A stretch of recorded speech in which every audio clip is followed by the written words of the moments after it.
قابیل نہیں ملے گا، قائن ملے گا، اور حابیل ہی ملے گا۔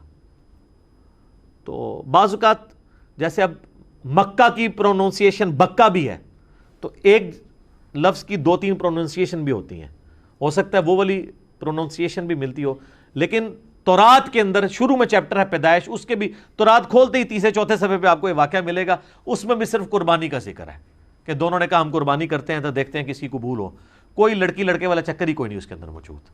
تو یہ کسی نے بنی اسرائیل میں عادت تھی نا یہ رنگ بھرنے والی، تو انہوں نے رنگ بھر دیا ہوگا اور وہ اسی طریقے سے پبلک میں یہ نہیں جاری ہے۔ پھر لیکن لوگ پوچھتے ہیں کہ اگر ایسا نہیں ہوا تو پھر یہ نسل انسانی شروع میں چلی کیسے ہے؟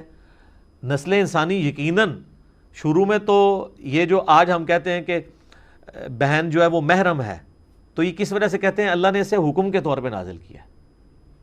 اگر یہ حکم نہ ہو تو یہ محرم والا معاملہ نہ ہوتا۔ تو شروع میں یقیناً کسی چیز کو چلانے کے لیے اس وقت شریعت کے احکام ڈیفرنٹ تھے، وقت کے ساتھ ساتھ شرعی احکام بدلے ہیں۔ نبی علیہ السلام کی مبارک شریعت میں کئی چیزیں جو حلال ہیں پہلے حرام تھی۔ بخاری مسلم میں آتا ہے کہ جی نبی علیہ السلام فرمایا اللہ نے میرے لیے پوری زمین سجدہ گاہ کی ہے، پہلے نہیں ہوتی تھی سجدہ گاہ۔ لوگ سفر پہ بھی جاتے تھے، ساری نمازیں اکٹھی کر کے رکھتے تھے، پھر گھر آ کے یا کوئی مسجد ملتی تھی وہاں جا کے پڑھتے تھے۔ جی کتنا مشکل کام تھا۔ مال غنیمت حلال کر دیا گیا نبی علیہ السلام کے لیے، اگلے لوگوں کے لیے حلال نہیں تھا۔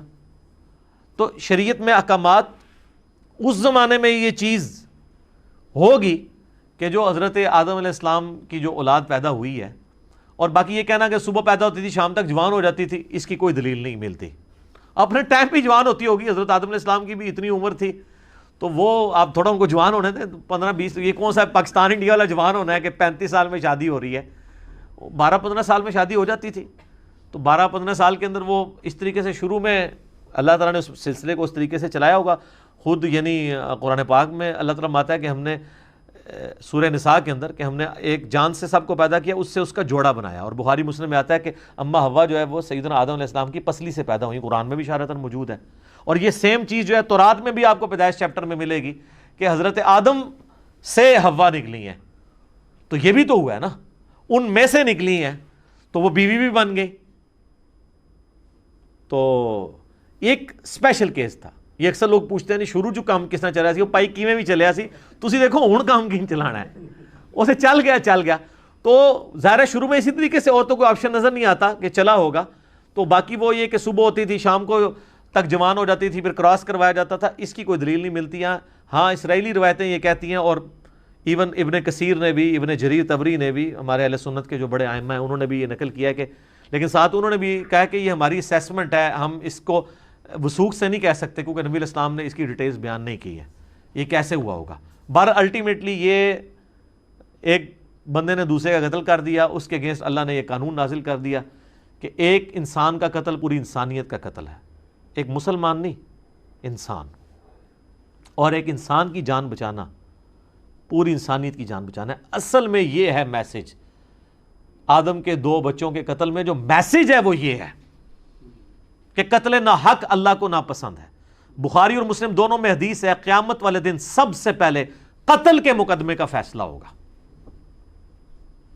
ابو داؤد ترمذی میں حدیث ہے نبی علیہ السلام نے فرمایا قیامت والے دن مقتول اپنے قاتل کو پیشانی کے بالوں سے گھسیٹتا ہوا اس حال میں کہ اس کی رگوں سے خون بہہ رہا ہوگا، اللہ کے عرش کے پاس پہنچ جائے گا اور کہے گا اے اللہ مجھے انصاف دلا، اس نے مجھے دنیا میں قتل کیوں کیا تھا۔ اور سنن نسائی میں آگے اس صحابی کے الفاظ ہیں اے حکمرانوں قتل پہ معاونت نہ کرو کسی کی، قتل نہ حق اتنی بڑی چیز ہے، اور قتل حق بھی جوڈیشری نے کرنا ہے، یہ نہیں ہے کہ میرے باپ کا قاتل میرے سامنے آیا تو میں گولی مار دوں، نہیں، جوڈیشری میں پروف ہوگا، تو نہیں ہوگا تو آخرت میں بدلہ ملے گا، آخرت کا تو بدلہ بہت بڑا ہے، وہ تو آپ سوچ بھی نہیں سکتے۔ سورہ نساء میں اگر کسی مومن کو کسی نے جان بوجھ کے قتل کیا تو اس کی سزا ہمیشہ کی جہنم ہے، جناب ہمیشہ کی جہنم۔ ابو داؤد میں حدیث ہے کہ اللہ تعالیٰ یا تو شرک معاف نہیں کرے گا یا کسی مؤمن کا قتل ناحق معاف نہیں کرے گا۔ صحیح بخاری میں حدیث ہے کہ جنت کی خوشبو 40 سال سے سونگی جا سکتی ہے، لیکن جس نے کسی ذمی کافر کو بھی قتل کیا جو مسلمان حکومت میں ٹیکس دے کر رہ رہا تھا، ہے کافر تھا، اس کو ناحق قتل کر دیا تو وہ مسلمان بھی جنت کی خوشبو نہیں پائے گا، حالانکہ 40 سال سے آ رہی ہوگی۔ جی اسی لیے قتل کے مقدمے کی پیروی کا بھی کہا گیا ہے، سورہ البقرہ میں وَلَكُمْ فِي الْقِصَاصِ حَيَاتٌ يَا أُولِي الْأَلْبَابِ، اے عقل مندو انسانیت کی زندگی چھپی ہے قصاص لینے میں۔ باقی جگہ کہا گیا معاف کر دو، قتل کے لیے کہا گیا معاف نہیں کرنا، دیت نہیں لینی، بلڈ منی نہیں لینی، آپشن ضرور ہے لیکن پریفریبل یہ ہے کہ قتل کے بدلے قتل ہو، کیونکہ انسانیت دو چیزوں پہ کھڑی ہے، احترام جان اور احترام مال۔ اگر یہ نہیں ہوں گے فارغ، جو مولا علی کا قول ہے کہ کوئی بھی معاشرہ بغیر دین کے تو قائم رہ سکتا ہے، بغیر انصاف کے نہیں رہ سکتا۔ اور انصاف کس لیے آپ کر رہے ہوتے ہیں؟ احترام جان اور احترام مال کے لیے۔ اور اسے کون سی چیز انشور کرتی ہے؟ جوڈیشری۔ جامعہ ترمذی میں موقوفاً روایت موجود ہے کہ اے کعبہ تیری خوشبو بڑی اچھی ہے، لیکن اللہ کے حضور ایک مؤمن کی حرمت کعبے سے بھی بڑھ کے ہے۔ جامعہ ترمذی میں حدیث ہے کوئی شخص پوری دنیا کو تباہ و برباد کر دے، اللہ کے نزدیک یہ چھوٹا گناہ ہے اور ایک مؤمن کا قتل اس سے بڑا گناہ ہے۔ جناب یہ بہت بہت سینسٹیو ایشو ہے، اس لیے تو میں ایکسٹرا جوڈیشل کلنگ کے خلاف بھی بولتا ہوں۔ آپ نہ حب الوطنی کے نام پر، نہ توہین مذہب کے نام کے اوپر قانون کو ہاتھ میں لے کے کسی کو قتل نہیں کر سکتے۔ ناحق بندہ قتل ہو گیا تو آپ مارے گئے، یہ نہیں ہوگا کہ آپ کی اجتہادی غلطی شمار ہوگی۔ آپ ہر چیز کو جوڈیشری میں لے کر آئیں گے، اور جوڈیشری میں پروف نہیں ہوتا اور وہ واقعی قاتل تھا، اللہ جانے اس کا معاملہ جانے، آپ نہیں کر سکتے، ورنہ بے گناہ لوگوں کو بھی سزا ملنا شروع ہو جائے گی۔ لوگ اپنی ذاتی دشمنیاں نبھانے کے لیے بھی ماورائے عدالت قتل، ایکسٹرا جوڈیشل کلنگ کرنی شروع کر دیں گے۔ تو یہ بہت سینسٹیو ایشو ہے قتل والا۔